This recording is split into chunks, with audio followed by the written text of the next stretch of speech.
तुभ्यं नमः सकलमङ्गलकारकाय।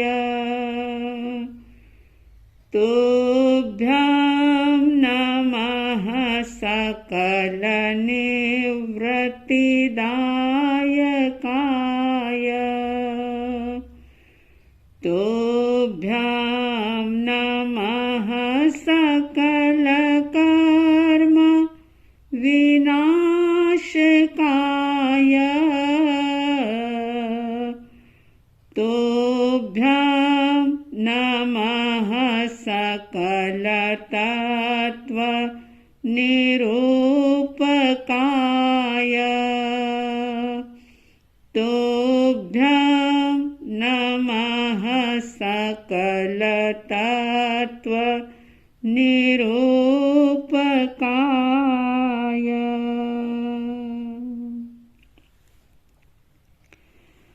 श्रद्धालु जिज्ञासु श्रोताओं,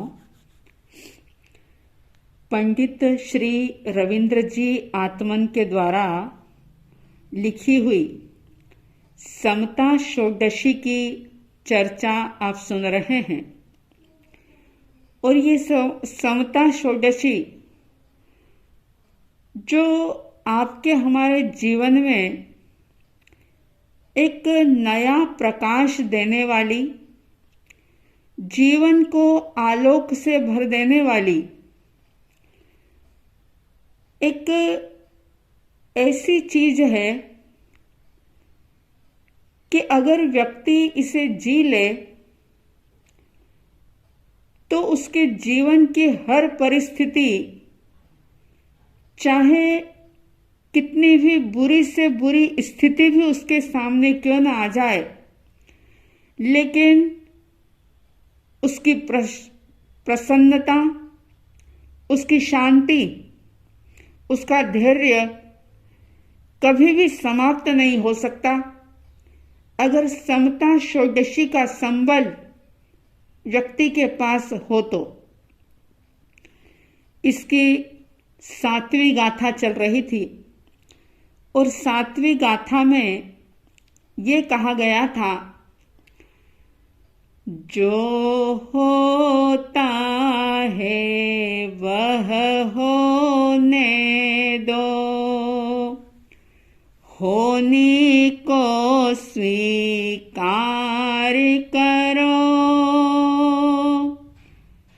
कर्तापन का भावन लाओ,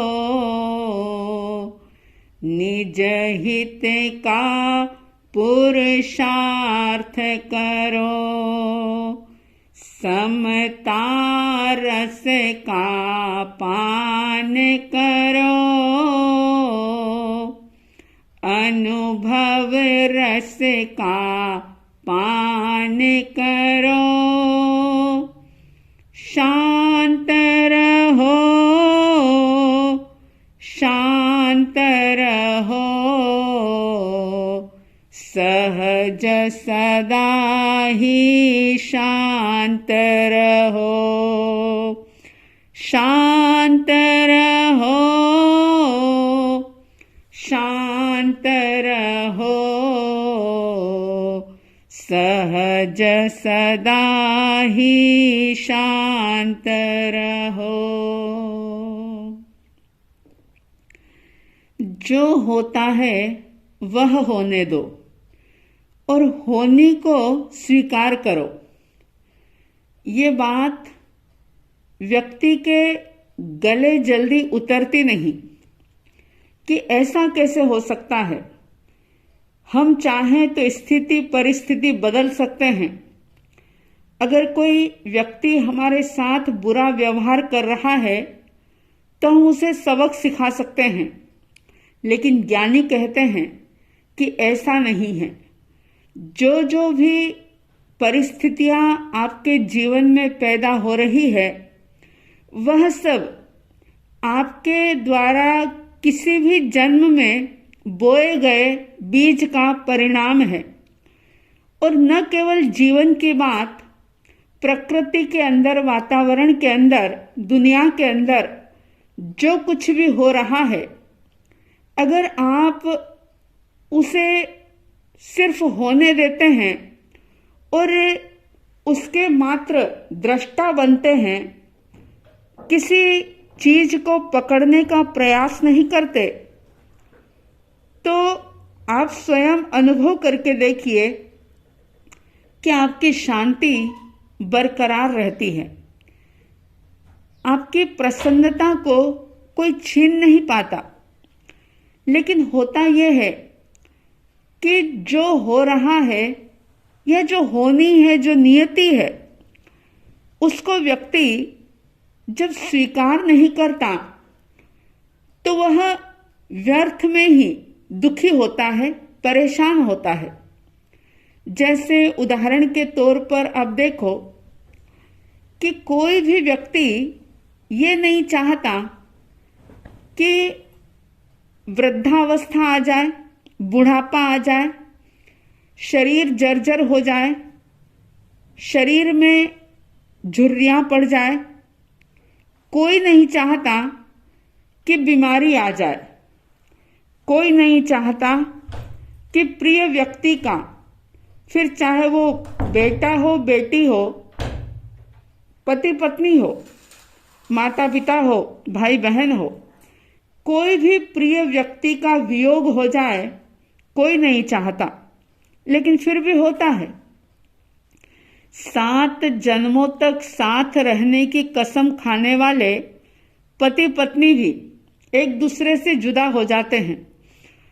जिसका जैसा समय आता है, आयुष्य पूर्ण होता है और व्यक्ति विदा हो जाता है। एक क्षण की भी देर नहीं लगती। अब अगर इस होने को कोई स्वीकार ना करे तो वह फिजूल में रोता रहेगा, पीड़ित होता रहेगा, परेशान होता रहेगा। लेकिन जो व्यक्ति चला गया है, जिसकी मृत्यु हो गई है, वो कभी भी वापस लौट करके नहीं आएगा। और अगर आएगा तो भी दूसरा कोई रिश्ता बनेगा, आप उसे उस रूप में वापस प्राप्त नहीं कर पाते।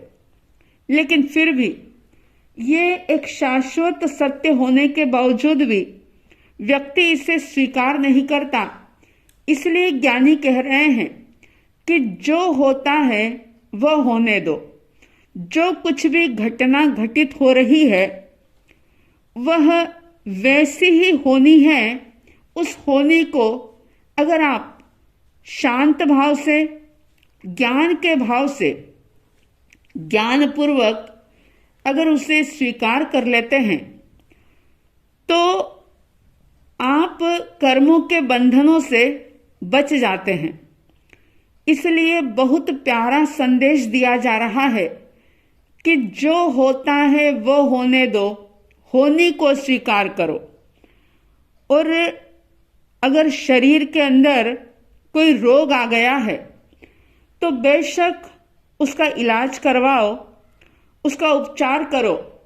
लेकिन अगर वो ठीक नहीं हुआ तो उसे स्वीकार कर लो कि ये ऐसी ही होनी है। होने को जो व्यक्ति स्वीकार करता है उसका जीवन सदाबहार रहता है।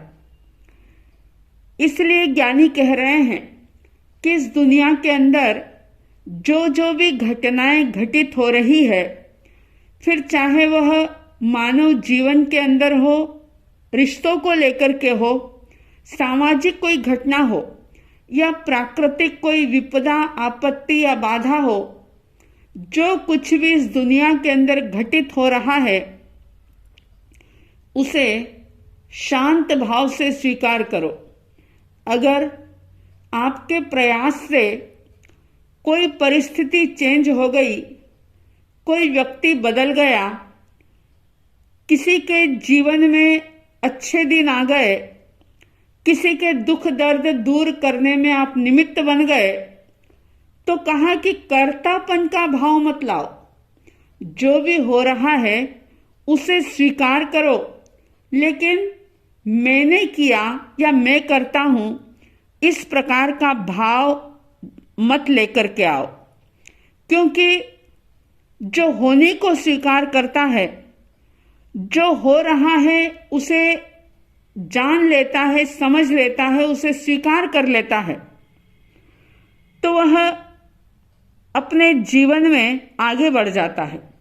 जो होने को स्वीकार नहीं करता, वह एक ही बात को पकड़ करके बैठ जाता है, अपना समय बर्बाद करता है, अपने जीवन को बर्बाद करता है। इतना अनमोल मिला हुआ ये जीवन वो व्यर्थ की चिंताओं में गंवा देता है।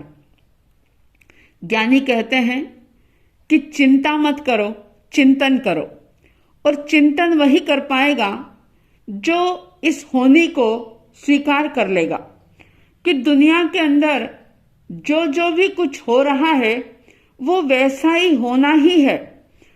उसे आप सहज भाव से स्वीकार करो। अगर प्रिय व्यक्ति का वियोग हो गया, कोई जन्म लेते ही बच्चा खत्म हो गया, तो ये सोचो कि उसकी उम्र इतनी ही थी, उसकी आयुष्य इतनी ही थी। शादी होते ही अगर तलाक हो गया तो आप क्या करेंगे?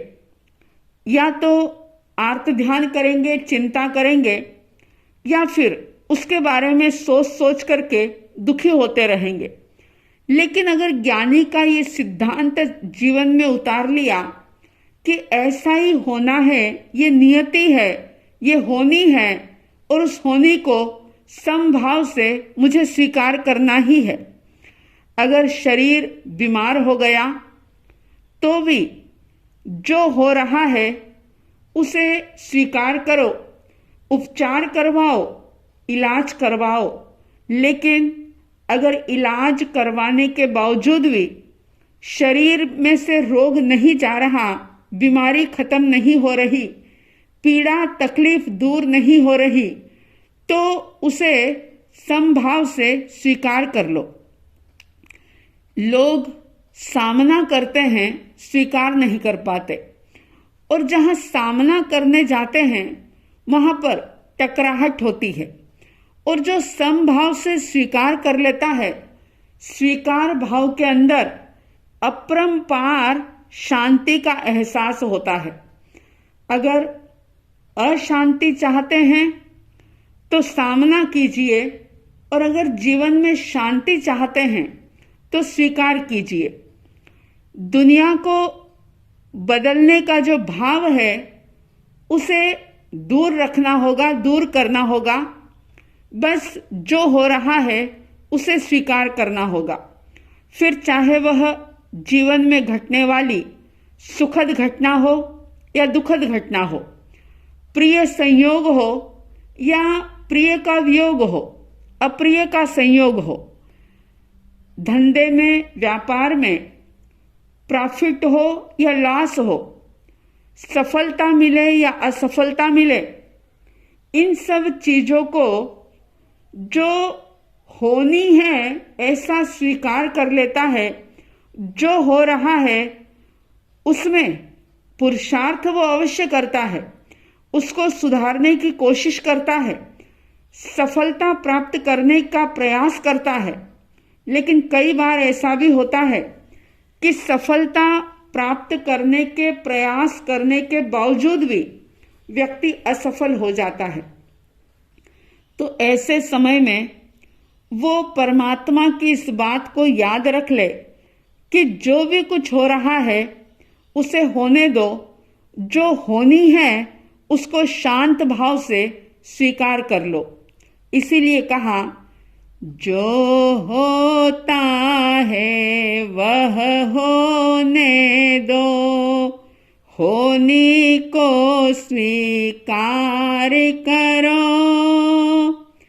कर्तापन का भावन लाओ, निज हित का पुरुषार्थ करो। प्रयास और पुरुषार्थ करने के बावजूद भी अगर सफलता नहीं मिलती, परिस्थितियां चेंज नहीं होती, तो उसे शांत भाव से स्वीकार करें और शांति का एहसास करें। आप सबके अंदर शांति का एहसास हो, शांति का अनुभव हो, ऐसा साध्वी द्वय की तरफ से हार्दिक हार्दिक शुभ मंगल भावों के साथ जय प्रभु महावीर, जय गुरु आनंद।